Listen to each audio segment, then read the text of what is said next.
Level 1. New members. You wake up at 4 a.m. every day. You don't grab a weapon, you grab a scrub brush. Your job? Clean the toilets. Wash the boss's black car until it shines like a mirror. Run to the store to buy cigarettes for the older guys. You're not a gangster yet. You're a servant. The senior members ignore you.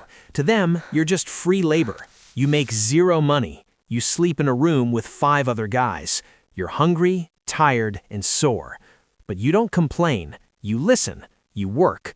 You're waiting for your chance to prove you matter. Level 2. Junior leaders. You're done scrubbing floors. You're a young man now, basically a junior leader. Your new job is simple. Make money. You run card games in empty warehouses. You visit construction sites to make sure they use your company's trucks. If a rival gang tries to sell on your block, you chase them off. You start to feel important. You buy a shiny suit. You wear sunglasses at night. You have a crew of younger guys who listen to your orders. But here's the catch. The money isn't yours.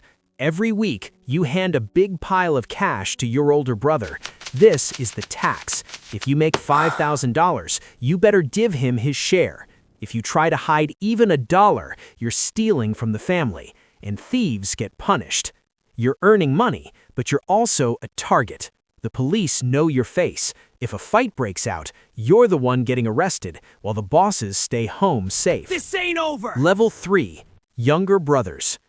You're not running around the streets anymore. You're a younger brother now. You earned this spot. Maybe you spent 3 years in prison. You sat in a cold cell and never said a word to the police. You proved your loyalty. Now you're a mentor. You're like an uncle to the new recruits. You teach them the rules. You show them how to bow correctly. You show them how to intimidate a store owner without shouting. The level 2 guys bring their money to you. You count it, keep your cut, and pass the rest up the chain.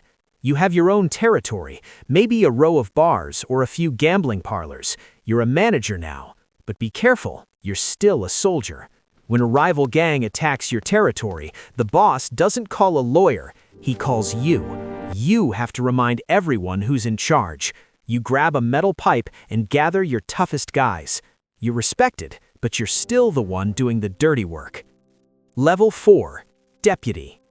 You're a deputy now. You assist the men who are in charge of the younger brothers. You're not fighting in alleys anymore. You're working in an office. You traded your baseball bat for a laptop. You realize now that the family is actually a business. You manage the front companies, maybe a trucking company or a waste disposal firm.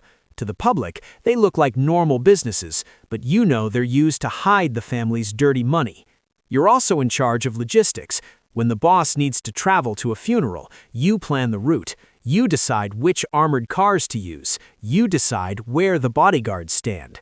If everything goes smoothly, nobody notices you. But if the boss is late, that's your fault. You carry 2 cell phones, one for regular work, one for family work. You never mix them up. You're the one who makes sure the machine keeps running. Level 5. Deputy HQ Chief. You're the Deputy HQ Chief now. You run the office. You manage the lawyers. When a soldier gets arrested, you don't panic. You pick up the phone and send the legal team to the police station to get him out. You're also the cleaner, not of bodies, but of secrets. You burn important papers. You wipe computers. You make sure the police never find a paper trail that leads to the boss. Level 6. Underboss Aide. You stand on the balcony of a high-rise apartment, looking down at the city. The lights stretch out for miles. You point to the west side of the city. We take that next, you say. You've reached the edge of the inner circle. You're an aide to the underboss, the number 2 man in the entire organization. He runs the wars. You're his general. Now you control a whole region. You have 5 or 6 crews working under you. They bring you the money, and you pass it up to the underboss. Your main job? Make the family bigger.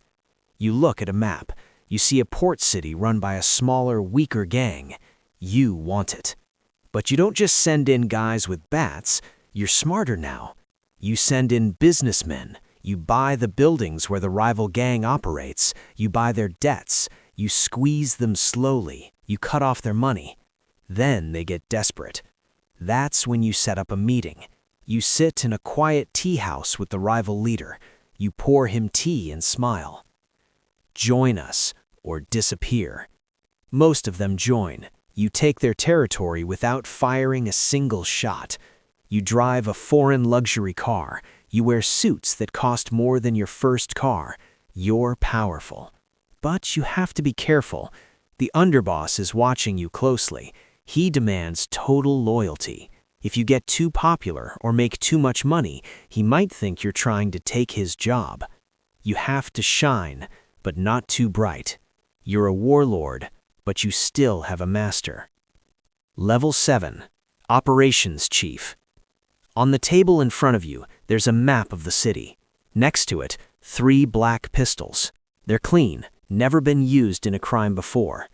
You're the operations chief now. The time for talking is over. A rival family from the west has invaded your turf. They took out 2 of your men yesterday. Now you have to hit back. You're not the one pulling the trigger anymore. You're too valuable for that.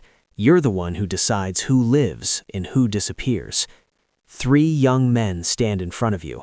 They look nervous. You hand them the weapons and a photo of a man. He's eating dinner at the steakhouse on 3rd Street. You say, "Go. Don't come back until it's done." They leave. You wait. You turn on the police scanner, a radio that lets you hear what the cops are saying. That's when you hear it. Shots fired on 3rd Street. All units respond.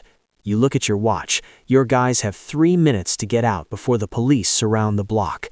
Your phone buzzes. It's the team leader. "We're stuck," he whispers. "A police car is blocking the bridge."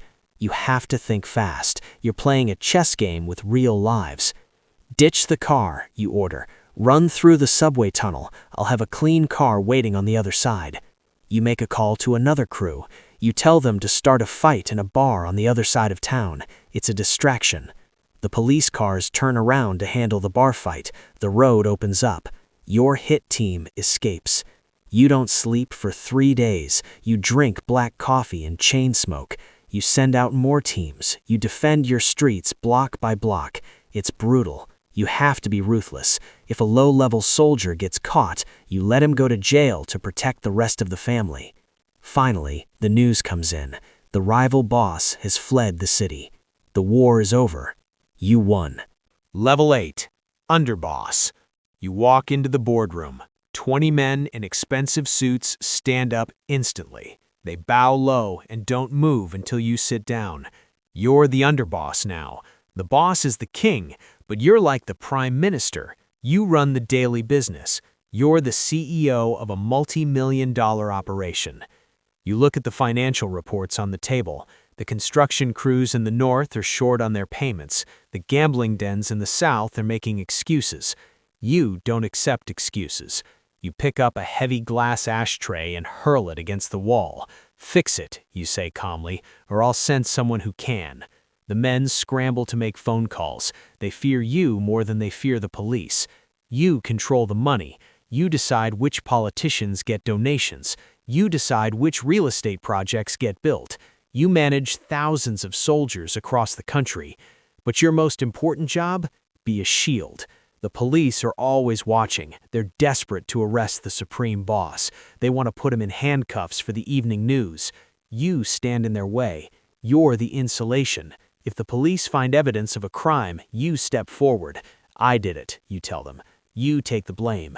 You go to court. You go to prison for 10 years so the boss can stay free. You do this without hesitation.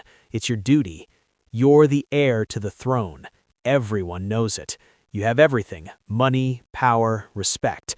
But you're not the top dog. Not yet. Level 9. Supreme Boss. 20 men are kneeling on the floor. Their heads are bowed low, touching the mats. They don't dare look you in the eye. You made it. You're the father. You're the boss. You're a ghost now. You never touch a single dollar bill from any deal. You have layers of people standing between you and the crime. You don't need to shout to be heard. You whisper an order to your underboss, and 3 days later, a rival disappears. You meet with the heads of other great families. You look at a map of the country and divide it up like a cake. You decide who gets to make money and who starves. But you have no peace. You can't trust anyone. Your best friend wants your job. The police have a special squad whose only goal is to put you in a cage. You can't walk to the park. You can't go to the grocery store. You live in a big house with high walls and security cameras. You're a prisoner in your own kingdom. There's no retirement plan. You don't get to quit and play golf. You'll stay on this throne until the very end of your life. You chose this life, or rather, this life chose you.